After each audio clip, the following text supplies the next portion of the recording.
Зима близко, но тем, кто заботится о своем здоровье, холода нипочем. Однако, если вы все-таки закашляли, рецепты умной воды помогут вам быстро прийти в форму.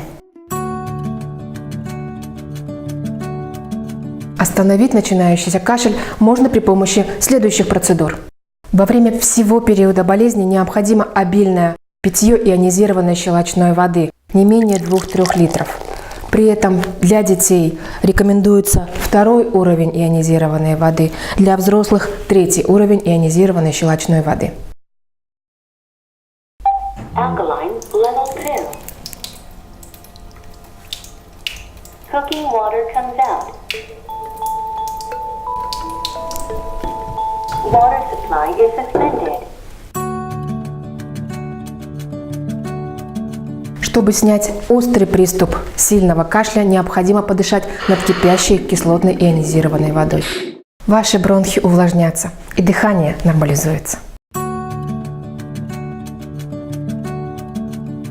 В осенне-зимний период ионизированная щелочная вода не только защитит вас от всяческих простуд, но и станет ежедневным источником красоты, силы и молодости.